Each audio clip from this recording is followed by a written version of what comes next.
The Square Ball Podcast. It's time for propaganda. Welcome to your weekly tour of the football fan channels with me, Dan Moylan. Michael Normanson's here as well, and he's going to tell you about a startling, exciting new offer from Levi Solicitors that's coming to life in November. I am? Go on. Oh, okay. Am I just going to have to take a guess at this? No, I'm not kidding. It's the same as the old one. Oh, good. Right. 10% off then. Whew. No, well, the old one actually is 15% off, but that was when we were off selected services. But that's when it was their birthday month, which it isn't anymore. So it's just 10% off. But Clear. That's what I like, the clear, concise messaging. That's what, well, you know. There is a 10% discount on your legal fees on all the services that Levi Solicitors offer, including personal dispute resolution. Nice. Professional negligence. Got the website open again, Anna. Yeah, and the rest of it. At levisolicitors.co.uk/the square ball for full details on that. Terms on the website as well. Chris Mack's here. Let's go on. Let's do it then, shall we? And find out what's been said on the football fan channels in the last 7 days. Michael, you are our giddy tour guide. I'm not giddy. How would you prefer to be described? Sleepy. You are our sleepy tour guide. A little bit tired. Yes, Cornish Janner is where we'll start. We had him last year. He does very long videos. Cornish Janner was the guy who, if you've been listening to the recent shows, went to the Asda supermarket. Oh, more to come. Headquarters in Leeds. There's some of that to come, don't you worry. Did a video from outside it, celebrating the green logo. Not the actual Asda supermarket, the supermarket headquarters. Indeed. Which is, it's a remarkable building in many ways. Such beauty. But yeah. When I used to live in Leeds previously, like 2017, 2019.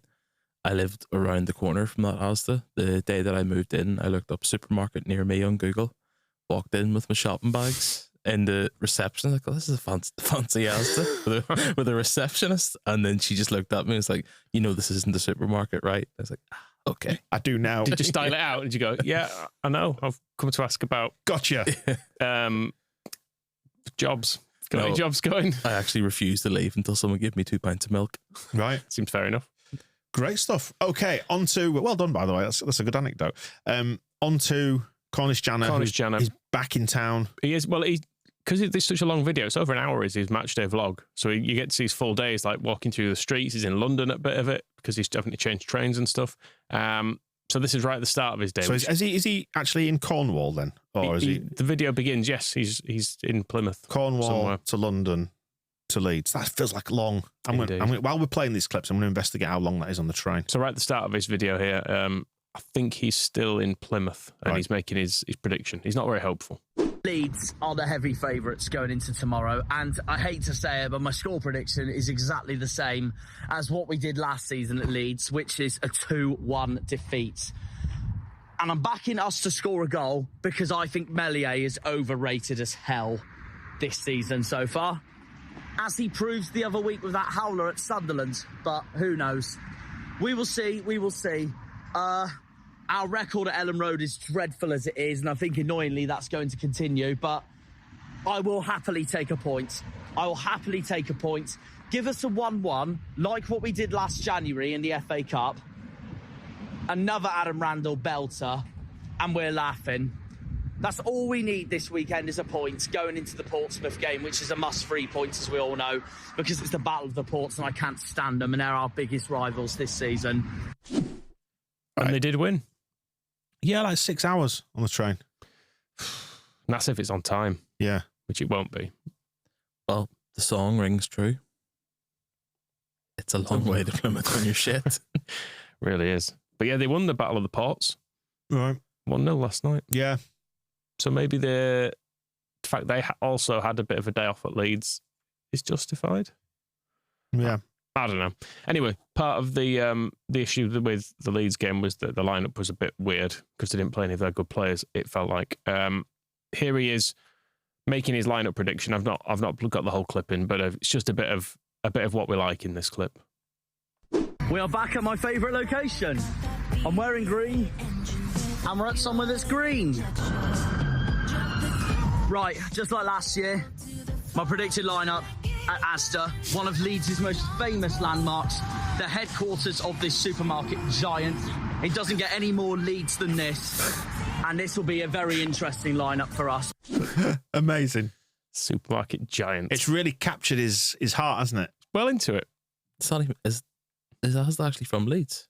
Yep. I think so, yeah. Asdale. Associated Dairies. Yeah, it was a dairies thing, wasn't it, Yeah. to begin with? It's still the second biggest supermarket to come out of Leeds. The other being M&S. M&S? Yeah. Yeah. I don't know which is bigger, actually. M&S, obviously, you know, a bit more premium. Mhm. But in terms of just numbers, You're not shopping at M&S, are you? For your food. Not often. It's services and train stations. You end up there, don't you? Yeah. Getting some beers for the train or a sandwich or whatever. But yeah. Are we being damned by faint praise here when he's saying that's one of Leeds' best landmarks? Do we like landmarks? We do a little bit. Did you know that we turned down the chance to have the sort of forerunner of the Angel of the North in Gateshead? Oh, no. Gormley, the sculptor, he was going to do a giant brick man in the triangle of railway lines that sort of converges around South Leeds, close to sort of Sweet Street, that neck of the woods. Did you know that? I didn't know that. It was going to be a giant brick man, and they turned it down, and instead he went to Tyneside and built the Angel of the North there, Gateshead overlooking Newcastle. So we missed out on a landmark there. I think Leeds is full of beautiful buildings. Train station. Awful looking. Yeah, that is awful. Yeah. Like if you walk around Leeds and look above ground floor level, like most of it's stunning to look at. They're all So- it's quite low key though, isn't it, Leeds? I think, like in terms of like landmarks, you generally look for like something really big, don't you? I suppose Yeah. there's the town hall, the city hall, university at the top of town. That's quite an iconic looking thing. But then also the majesty of Asda, which I've just looked on Google reviews, 2.4, the average review for Asda. Are people marking it down because it's not a supermarket? I started a pylon 2017. People are. This is Asda House, but people are saying food out of date and fresh produce. No apology from management. Fresh fruit, fish, and meat shelves are poorly stocked. We use George to click and collect, but there's some issues there. 4 orders, 4 cancellations. There's people uploading pictures of soft drinks that they're not happy with on there. We should say, by the way, that George is not like some sort of manservant. George is their lifestyle brand. Yeah, the clothes and It's just a guy. stuff. George, go fetch my things.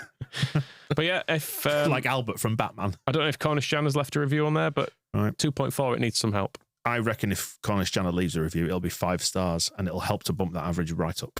Possibly so. Right, so this is 1-0.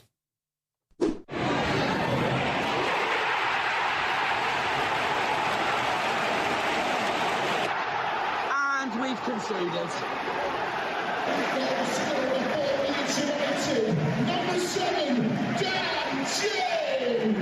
Okay, and I got told he wasn't starting today. So, well, that's that. Still, I don't want him to score, do I? I mean, it was coming, but we have to soldier on, I suppose. Leeds 1, Plymouth 0. Does that prove that Farker's, was it potentially kidology in the pre-match press conference when he reckoned that Dan James might be out with hamstring trouble, that it paid off because Cornish Janner was not expecting him to start? So maybe we fooled them all. I mean, maybe. Or it could be that he's had a hamstring injury. Right. It's 30 minutes into the game. You probably would have worked out that Dan James was on the pitch before then. Right. Yeah. The evidence it was there, wasn't it? Mm. Yeah, fair enough. Right. Where next? So then into 2-0 and 3-0. Oh, they're going to make it 2 in a minute. We cannot clear for our lives. As we've just proved there. Defensive shambles at the back again. Celebrating like they won the league. Typical Leeds. So Leeds score 2 goals in the space of about 3 minutes.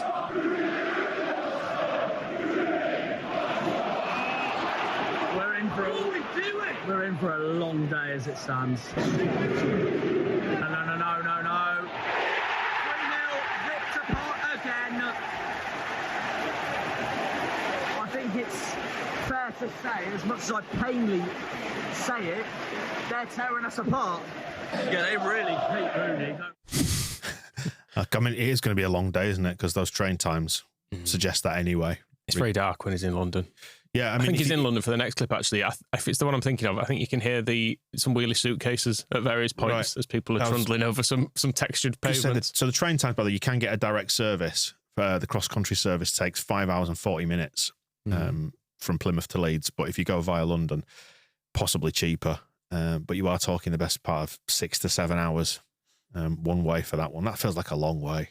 It's very rare I've got sympathy for opposition fans, but they put in the miles. I mean, we were critical of the fact they'd not sold all the tickets, I think you seem to remember, or maybe that was just in my head. But yeah, I suppose it is a long way. And also, from listening to their fan channels, they always do this away from home. They're just defensive and never have any shots. So maybe they're just thinking, just save the money, save the time. They should be deducted points for their carbon footprint. Yeah, no, that seems fair enough. Punish them for being too far south. I'm only joking. Before people take that seriously. He means it. I think Carlisle should be as well. That's nowhere near anything. Stupid place. All the way up there. Grow up. Right. Relocate to somewhere sensible in the Midlands. Right. Okay. Fine. We're all right. Leeds is fine. We're kind of nice and central, I would say. Middle of everything. Middle of the universe in many ways. Pretty much. Well, it's got Asda in it. That's true. It's got Asda HQ. And if you look at where the motorways converge, the M1 and the M62, ignore the extension to the M1 now that goes further north, but it's the crossbar, isn't it, with the top corner It's true. of the motorways. Some Tanaka for me, is it? Yeah, so this is on his way home, but he just gives him a mention. I thought you'd enjoy it. Total domination from Leeds. We didn't even register a single shot on target. Leeds' midfielder, Tanaka, their Japanese superstar, he produced more passing accuracy and XG than the entirety of our team. That's how diabolical that performance was. And once again, another despair, forgetful 2 hours at Elland Road. Okay, yeah, wheelie suitcases, you're right. Yeah. You could hear the suitcases there. Stampede of cows. Yeah, I should have said that. Yeah, it was a really evocative image. He's just really calm, just talking about football while they're all trotting along behind him. Have you ever been stuck in a field of animals? Is this a trap? Yeah. Not in the Keith Stroud no. sense. I mean, Okay. It just reminded me when you said that, like a stampede of cows. I have been stuck surrounded by horses once in a field with my dogs. They're quite intimidating, aren't they? Yeah, they stood in a circle. It was like a purposeful circle. I was like, I can't go anywhere here. And they're all. Have you ever been near a horse? Pretty big. I've been on a horse. Right. There you go. Daniel Farker style. Exactly. Can you remember what that moment sounded like? I was not comfortable on it, I've got to say. Did you go for a saddle or bareback? No, I was rubbered up. Right. Good. What was Daniel Farker? What did he sound like on a horse? Nay. Something like that. I don't know. Perfect. Eddie Gucci outperforming, not Eddie Gucci, sorry. Tanaka outperforming everyone reminded me of the Eddie Gucci clip of him playing against all those kids. We should have maybe allowed that in the second half. Just gone Tanaka against Plymouth. Just do it in by himself. Give it just for the last 5 minutes. Just see if he could do it. Have you been like living in the past, hoping that Gucci did actually become the player that Tanaka is? It was there for him, wasn't it? Until we broke his legs, sent him off. Well, as it says on the product description for the Japan T-shirt that we've got at thesquareball.net. Have you got one there, Michael, by any chance? On the floor with all the rest of you, Detrius. Turn it round. Oh, it's on the video. Look at that. The product description in that says Eddie Gucci walked so our Tanaka could run. Exactly. Celebrating them both. Sort of, Perhaps Tanaka slightly more than Eddie Gucci. Tanaka more than Eddie Gucci, yeah. I mean, he did some good stuff, I'm sure, in that pre-season at York. Was that his only performance? What it Bielsa said? With a lot of respect for the Japanese people. But in short, he wants us to go up. For selfish reasons, but he still wants us to go up. Can Leeds go up this season, please? Because I am just fed up of us going to Elland Road every season to just constantly never perform. Another disgusting performance from us. Can they get promoted before we play them, please? Can they win the league before we play them on the last game of the season, please? Because if we go into Home Park on the last game of the season still needing to play for something, and so do Leeds, then I am going to be very, very, very concerned. I hadn't even thought that far ahead. No, I completely glossed over that fact as well. And if we go up, Chris, where's he going to get his supermarket fixed then? I'm trying to think of other supermarkets. Where's Sainsbury's from? Sainsbury's is London, isn't it? Let's say yes. Yeah. Yeah. But he's not going to it's not going to be the same green fix, is it? That's the thing. What's his green supermarket? Waitrose is green. Right. That Reading? Let's say yeah. Right, fine. Well, if he's hoping that we're promoted by the time we play them, we were promoted with 2 games to spare last time. showed up drunk at Derby, 1-3-1, and then battered Charlton 4-0. So no rest for the wicked, I think. I, in a fit of arrogance, predicted we'd be promoted by I think it was either 39th or 40th game this season. I think that was in the summer, to one of my mates. Not looking completely nailed on. Well, we'll see. Just looking, we'd not actually played Plymouth until last season, when admittedly we played them a lot. But prior to that, we'd not played them since 2007. Right. You can't be that sick of getting beaten, though. Sort of missed them. Didn't they go down to League Two for a while? Or we might have passed each other on the way. They were certainly League One for a time, and then were they Championship while we were League One, then we switched? I can't quite remember. Something like that, but they definitely nosedived. Anyway, for a period. I hope we don't have to play Plymouth as well next season. I mean, there's a fair chance that, judging by that performance, we may well be a couple of divisions apart next season if it goes as that game would suggest. Yeah, just looking back at our record against Plymouth in the 80s, it all got quite eventful in 1987. In our bid to get promoted and then failed that season, we won 4-0.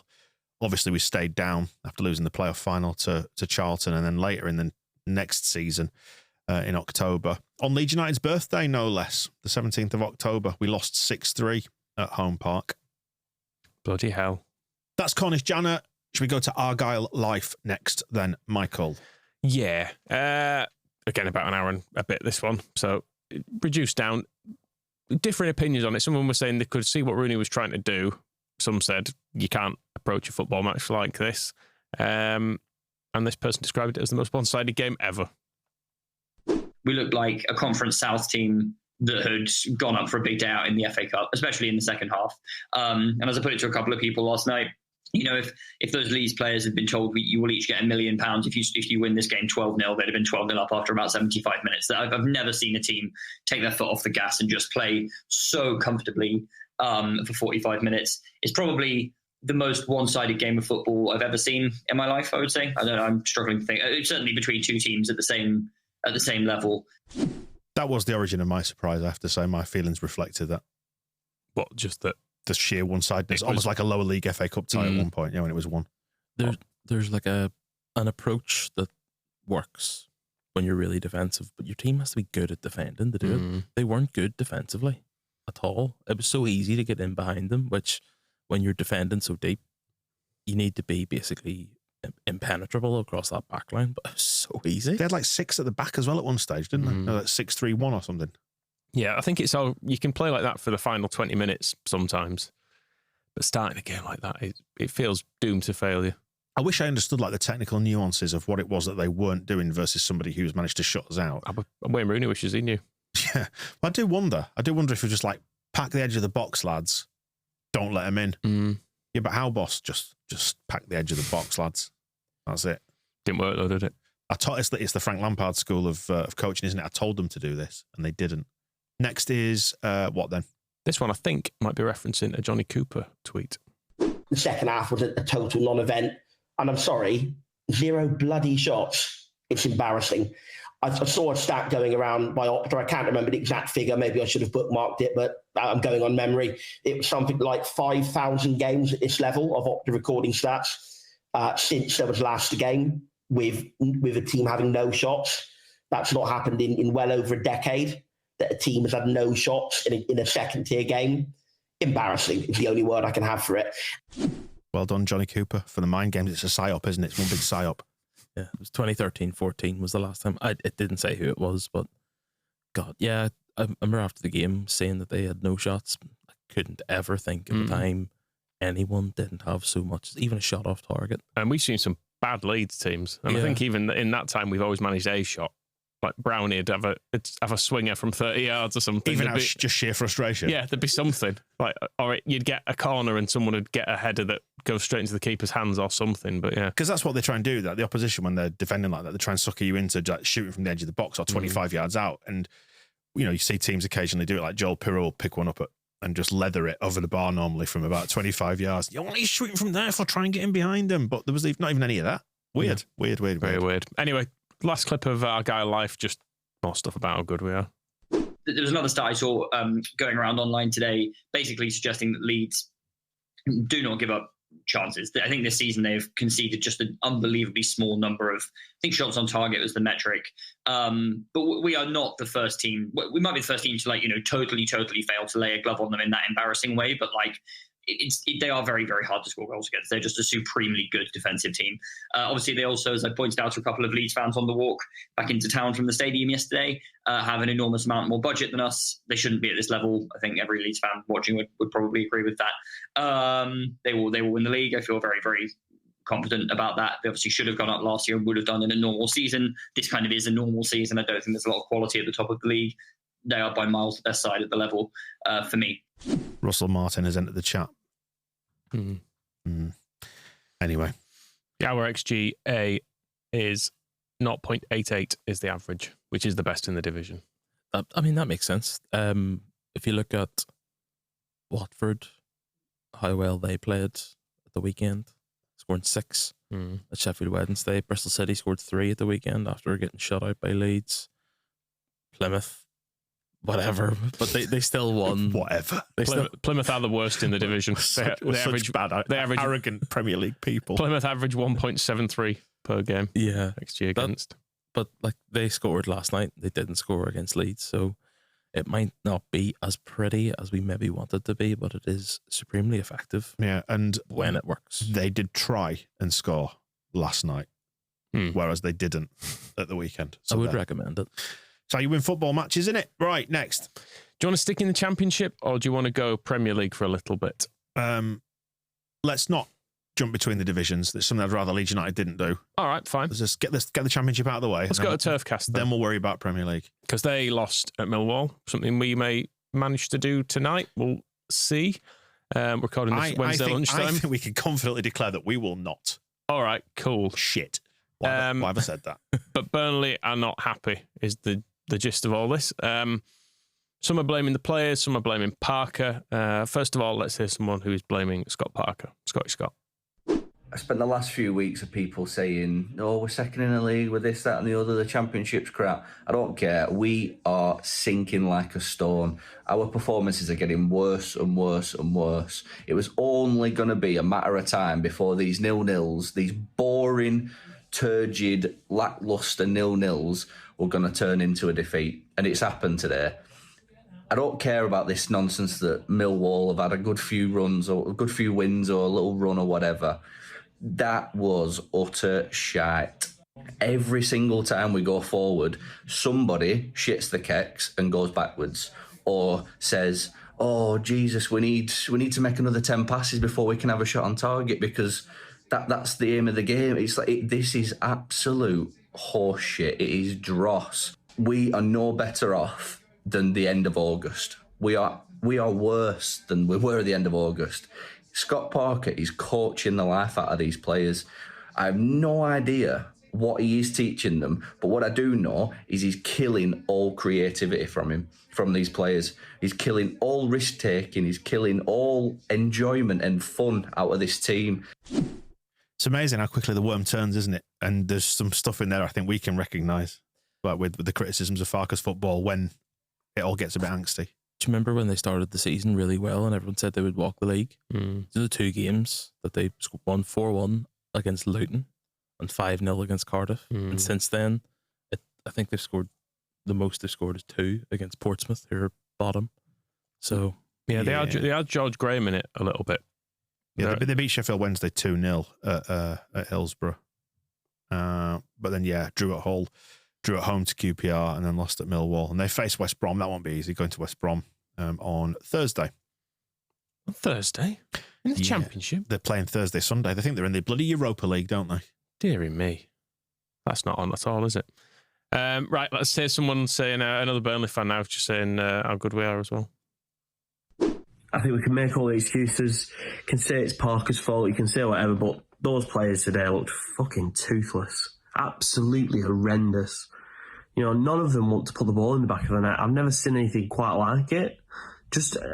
I've never seen a team that plays so passive. It's so frustrating. And I know people say that it's Parker's style of play, but he made the changes. I don't actually blame Parker for this. I feel like it's on the players, this. It's like every week we say, oh, it's Parker's fault or there's like this negativity on Parker. the players don't want to. They just don't have any end product. Can we just go back to the previous clip and just clear up that for the benefit of any international listeners who don't understand what shit the keks means? Pooing your trousers. Yes. That's what it means. Shitting one's shorts. Indeed.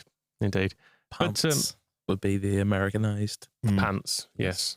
Pants works in both, actually. Yeah. Assuming you've got someone, which most people would. Of course, you reject pants, don't you?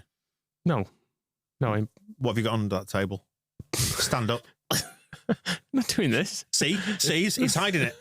This is bordering on abusive. I don't want to.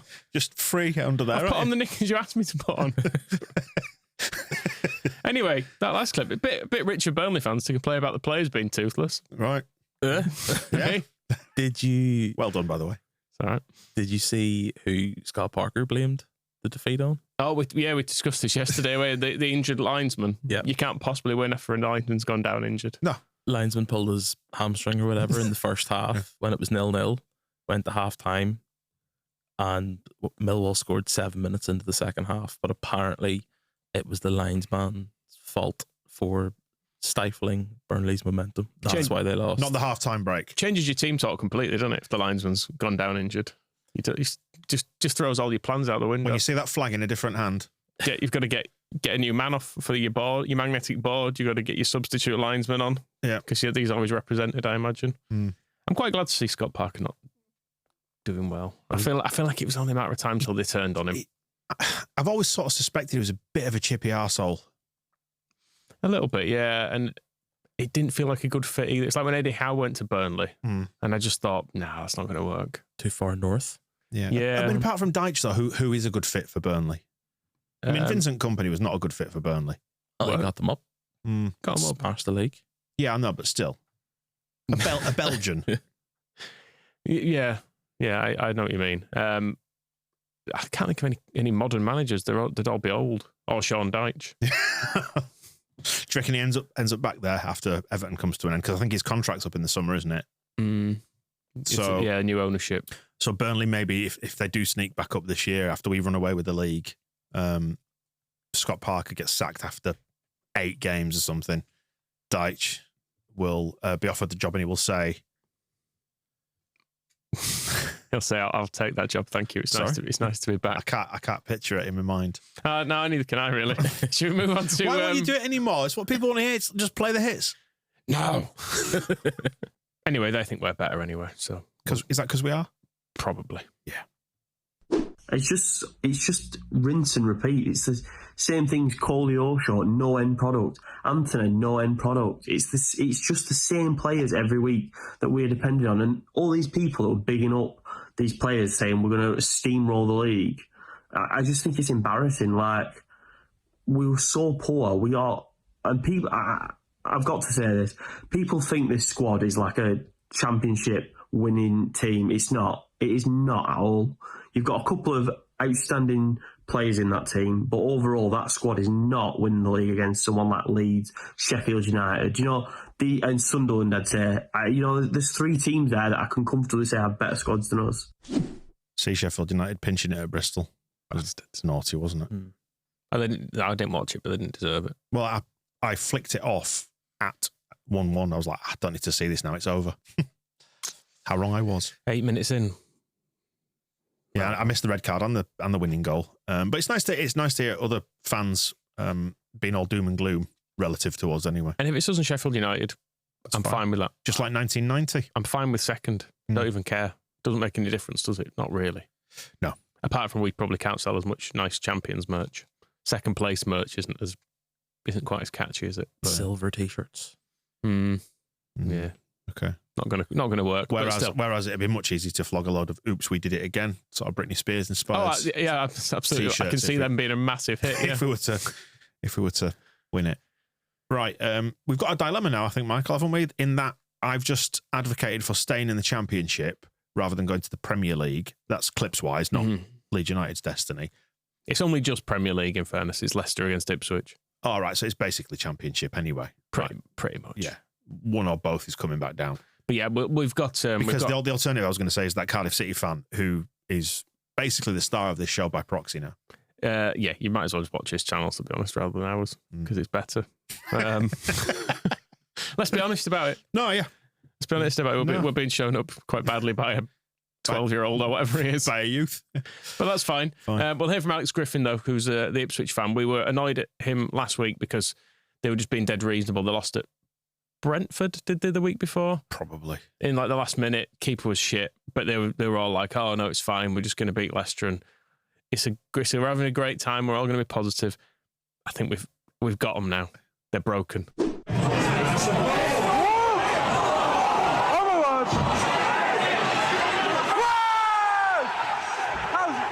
on, that's a pen.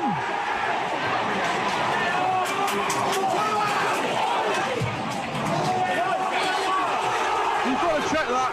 You've got to check that. I cannot believe it. He's just sent Calvin Phillips off. Have you seen that, by the way?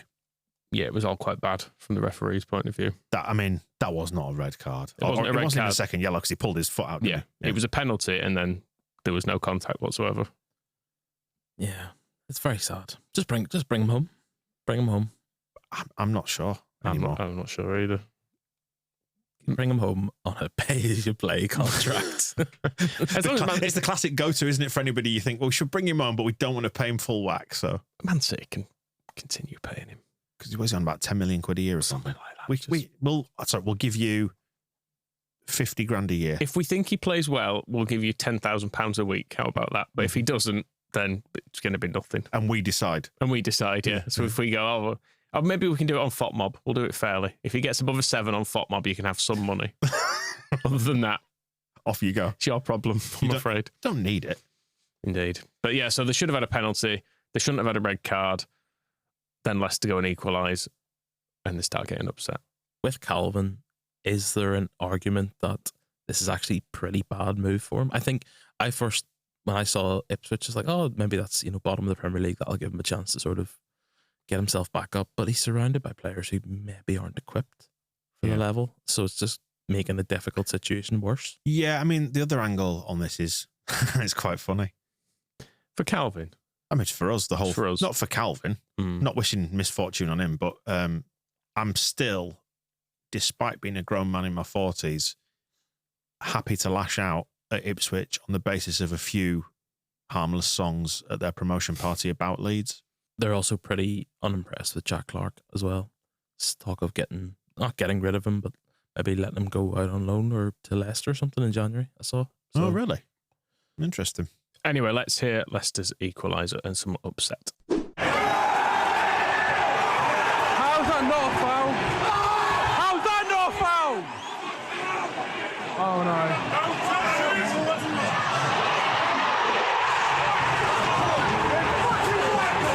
I knew it. I can't believe it. Robbed! Absolutely robbed!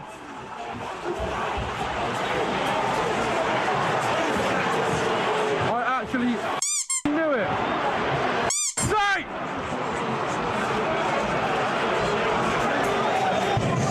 There you go. Referee, you're shocking. Absolutely disgusting. Those sound effects were not you. No, that was him. A little squeaky toy duck. But we're jumping ahead here, but that Cardiff City fan has bleeped himself because I think he must have dropped a C-bomb. Which is a shame. I feel like, are we sort of enabling this by talking him up? He knows the words already. Right. It's fine. What are they teaching him at that school? Who knows? But anyway, speaking of children, we've got the Ipswichers. Do you remember their child manager that they have who kind of goes, oh, the lads have put on a great display today. We just need to go again. Does he feature regularly on this YouTube channel? He's just a kid that, must feature. They kind of chat to him a fair bit. But so the first person you hear talking is someone who's about 18 or something, but then the child manager comes in. But even the child manager is losing his cool, which is a sure sign that things are going wrong. Wow, Sum up that game, guys. Who wants to start? Boring. Referees boring every time, mate. I've had enough. Oscar, say whatever you want. Take it away. I can't believe it, honestly. We played so well. We dominated in the first half and in the second. Obviously, a wonder goal by Davis. As soon as Phillips went off, you could see it was going to happen. You've seen it time and time again. Whenever someone goes off, the other team goes and scores a scrawny little goal. And that's exactly what happened today. And look, I'm not going to go into how Ipswich were today. I thought, very good performance, especially, like I say, first half, second half. Leicester just... It's what it is, really. But the referee, and I know people will say this, I'm going to do a Didier Drogba here, absolute disgrace. We've had some dodgy referees in League One and Championship, but that tops the lot.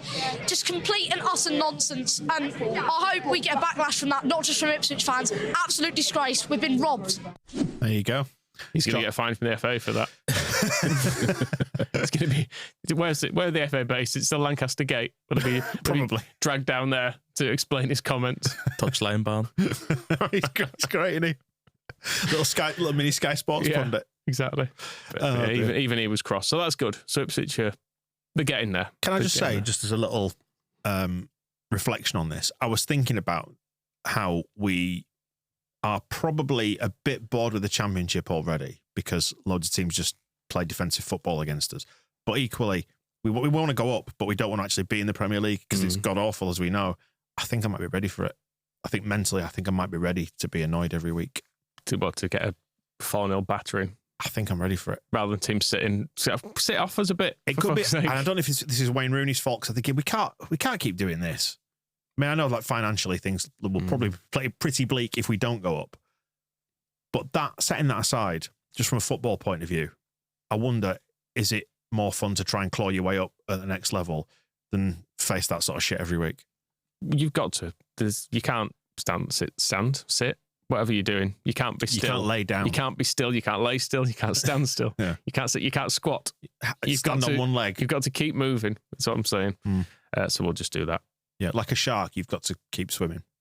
Yes. In the Premier League, though, if we do go up, I would hate to see us become pragmatic and defensive and try and grind out results, because it just doesn't work. Look at the bottom three of the Premier League at the minute.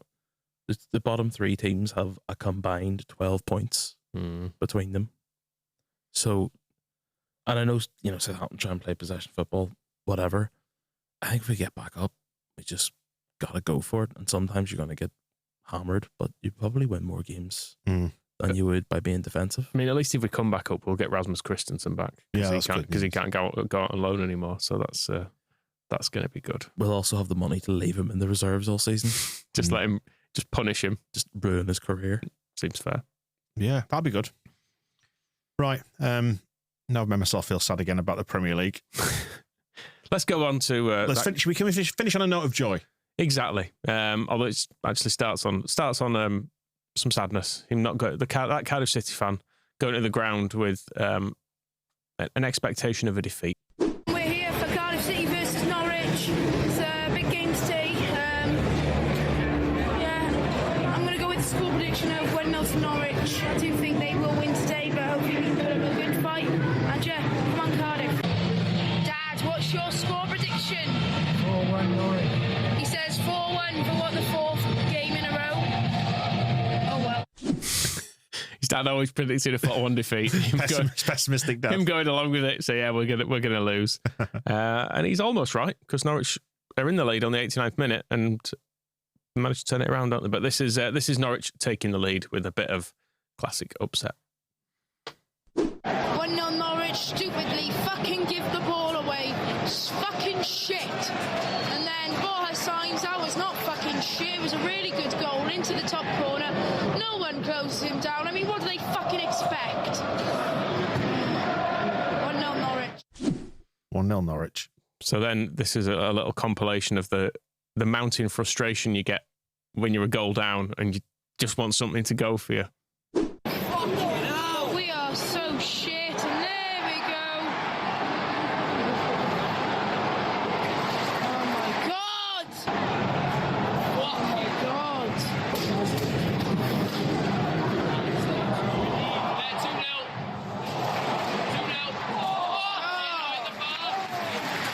Bloody hell.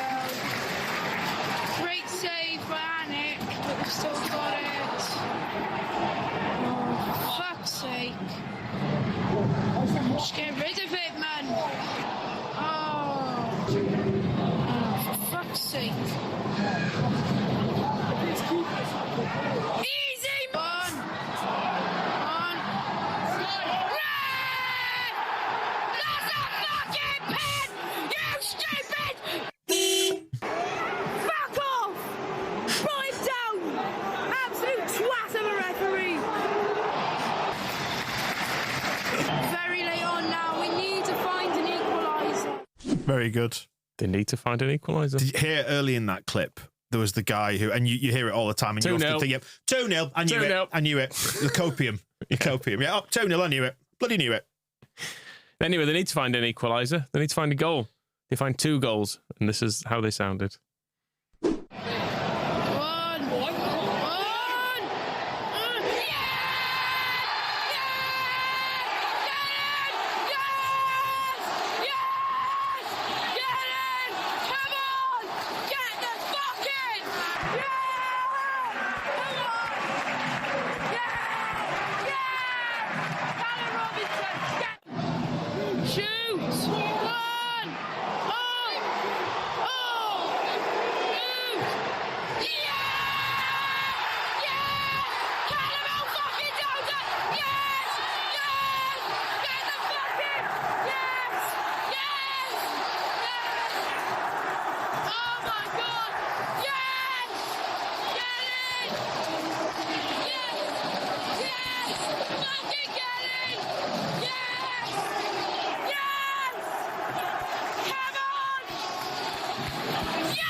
That's so funny because I thought he'd run out of steam. And then he got a second wind. That was Comes back brilliant. stronger. Yeah.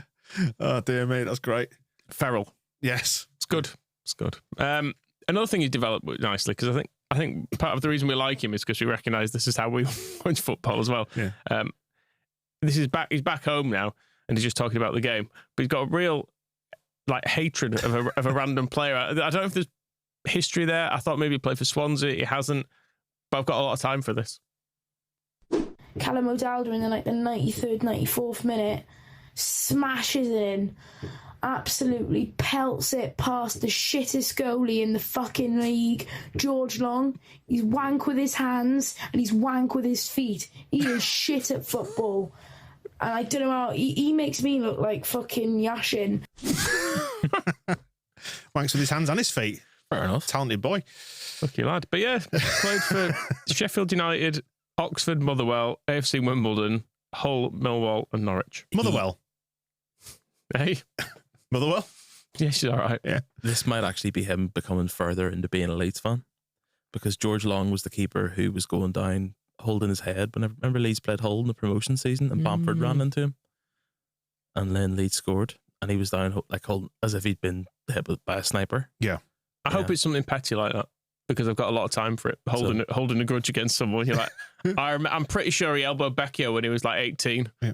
He's a prick and I hate him. I mean, as we've said many, many times, Gordon Watson diving for Sheffield Wednesday in the title winning season, 91-92. We beat him 6-1 on the day. Still, fuck him. Yeah, but it ruined what was an otherwise perfect performance. He had no right to do that. And how many years on are we after that now? He'll pay for his crimes one day. Yeah. We're 30 odd years on, wherever we are now. 35? 30, yeah, more. Something like that, 34. It's a long time. It's a long time ago. It's a long time ago. Yeah. George Long made his professional debut for Sheffield United against Swansea. So maybe it's that. We gifted Swansea a goal, maybe. So what crimes has George Long done? Email us, mailbag@thesquareball.net. See what comes in. We can't promise we're going to read them out, but we'll have a laugh at them anyway. Good to know that Yashin is still a reference for the kids as well. I wouldn't have expected that. I thought you'd have gone like... I mean, he's all the chat in the schoolyards, man. Neuer or Buffon or something. Yeah. My lad comes on from school. It's all he talks about. Oh, Yashin. Yeah. Oh, you were like Stanley Matthews the way he went around went around that full back, using no tricks whatsoever. Do you know where it'll be? It'll be FIFA again, because I'm fairly sure... Is there a Legends team? Yeah, it's like a Legends team, like Yashin and stuff's in it, yeah. Fair enough. But not George Long. Because he's wank with his hands and he's wank with his feet. Yeah. What other tricks can he get up to? Well, that wraps up propaganda for this time, ahead of the Millwall game. So fingers crossed. and all that. And we'll have some more clips from that. Hopefully we get some good entertainment from that for next week's propaganda. You know, fingers and toes crossed and all that. And from the QPR game at the weekend. Lots of Cockneys, isn't it? Next week's propaganda. Oh, yeah. The double London edition. Great stuff. Right, well, join us for that and look out for the West Stand with Aidan White, who's going to be joining us towards the end of the week. That's ahead of the QPR game, and we will speak to you soon. The Square Ball Podcast.